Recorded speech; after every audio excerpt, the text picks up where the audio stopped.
Kā zināms, ne tikai graudi, ne tikai rapsis, bet arī kartupeļi ir ļoti populārs un iecienīgs kultūra augs Latvijā.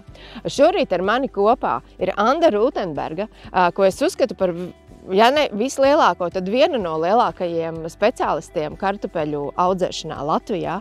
Anda, kur mēs šorīt atrodamies? Labrīt, Agnese! Mēs šodien atrodamies Melnavas koledžas kartupeļu laukā. Jo šeit ir vairāki lauki, graudi jau ir novākti, blakus mums ir bijušas auzas. Un tātad pavasarī mēs kopā ar Jaru, ar Agnesi izdomājām kartupeļu programmu, ko vajadzētu pamēģināt tādā demo laukā. Un tātad šodien mēs esam paredzējuši, kas tad mums ir izaudzis kopā darbojoties. Jā. Es redzu šeit, pēc tam jūs arī redzēsiet, ir vairākas šķirnes. Es saprotu, ka ir 10 šķirnes iestādītas. Mums ir iestādītas izmēģinājumā 10 šķirnes. Tātad šķirnes ir no Vācijas kompānijas Solāna un no Nīderlandes kompānijas Den Hartig. Šķirņu izvēle patiesībā bija manā ziņā un tika iestādītas gan Latvijā jau labi zināmas šķirnes, kā piemēram Queen Anna, Belmonda, Red Lady. Un arī tādas šķirnes, kas ir pavisam jaunas. Un jaunās ir piemēram Dior, Gaja, arī Prada, kas ir agrā grupa, un faktiski ir arī sadalīts, it kā tas izmēģinājums tika sadalīts pa agrīnumu grupām, bet, protams, vāksim mēs šodien visu kopā, zinot arī to, kādi apstākļi bija vasarā. Un tātad izmēģinājumu ierīkojot, mēs arī ņēmām vērā, lai būtu kontrole, ar ko salīdzināt, un tātad mums ir 2 šķirnes kontrolē, kur ir bez mēslojuma, un tad ir arī ar Jāras piedāvāto šo te kartupeļu mēslošanas programmu. Varbūt tu vari mazliet iezīmēt, kas tavuprāt ir mainījies beidzamo. Tu esi ļoti ilgi šī nozarē, arī kartupeļu nozarē. Kas ir tieši no mēslošanas viedokļa varbūt mainījies beidzamo 20-25 gadu laikā? Pat uz ko mēs virzamies? Pēdējie 25 gadi, kopš man ir bijusi iespēja strādāt ar kartupeļiem. Un tad teikšu tā, ka pa lielam jau mēslošanas līdzekļos daudz mainījies. Ja sākotnēji tie varbūt tās bija Kemiras un Jaras kompleksie minerālu mēsli, ko es kā profesionāls kartupeļu audzētājs uzskatu, kas ir vislabākā izvēle. Un Jaras minerālu mēsli, kas tiek piedāvāti audzētājiem kompleksie, ir ļoti labs materiāls un laba izvēle, jo tātad tur bez pamata elementa augiem ļoti nepieciešamie mikroelementi. Tas, ko zemnieki šobrīd daudzi dara, ir, protams, vienkāršākā izvēle.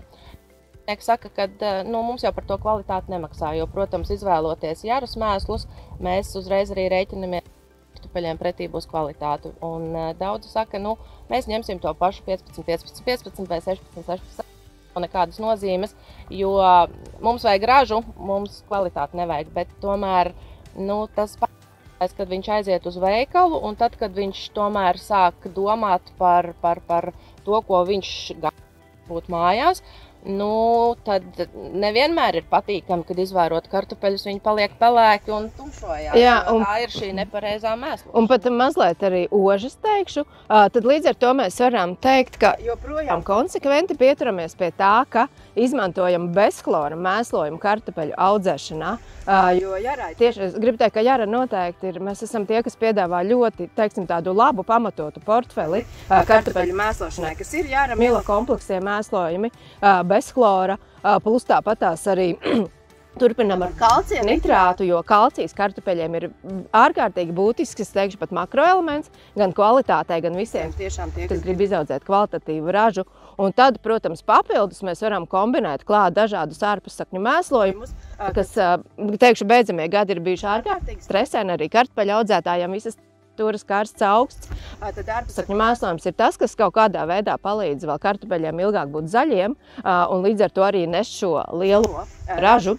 No savas pieredzes pateikšu, ka tieši šķirne Diors, kas man ir aiz muguras, ja jūs to redzēsiet, no viena kartupeļa mājās Mēs šī rudenī novācām 5 kg ražas ar 39 bumbuļiem. Es liku saskaitīt, cik tas ir, un Sanda varētu droši vien pateikt, cik tās ir tonas no hektāra. Ja viens bumbulis ir 5 kg, tad cik būs hektāra raža? Nu, hektāra raža, tie, kas ir mani dati, pagājušā gada mēģinājumos bija Diors 83 tonas no hektāra. Un šo, kas atnāca jau no viņi nopirka 1,25 tonnas un novāca 40 tonnas. Un tad tā raža pareiķina to hektāru vienības jau tuvu pie 90 tonnām. Šeit vakardien raktiek bumbu no varianta, kuram ir pamatmēslojumā 800 kg Jara Mila mēslošanas līdzeklis 12-3. Un, protams, arī lai būtu sabalansēta šī NPK attiecība, ir likts kalija sulfāts un kalcija nitrāts. Konkrēti šiem netika smidzināts vēl papildu mēslojumā Kombifos un universāls bio. Tā uz aci uzmetot, ka 60 tonnas arī šeit būs, bet tāpēc jau mēs kopīgi vāksim, lasīsim, skaitīsim, kas tad mums ir izaudzis no šiem dažādajiem variantiem un, protams, arī no šīm šķirnēm. Ko uzreiz varu teikt, protams, šis ir pirmais izmēģinājums šeit Melnavas koledžā pēc būtības. Ideja par šo kartupeļu pasākumu šeit radās, ieraugot tehniku, kas ir studentiem un tēze nav izmantota. To arī mēģinājām iedzīvināt. Tātad kartupeļu stādījumos vaga attālums ir tikai 70 cm. Bet minerāla mēsla iestrāde veicās ļoti labi. Poļu stādītāji. Vakardien mēģinājām iedvest dzīvību kratītājā. Tas mums īsti neizdevās. Šodien ceru, ka strādāsim ar citu kratītāju. Ar tādu jau stipri pieredzējušu kratītāju. Tā kā darbosimies, lasīsim, un tad jau mēs varēsim paziņot arī droši vien ražas rādītājus, kāda mums šeit ir. Tieši tā. Īsta kartupeļu talka ar reālu ražas novākšanu, un par rezultātiem tad arī ziņosim, kāda bija raža gan no kontroles, gan no viena, gan no otra mēsla varianta.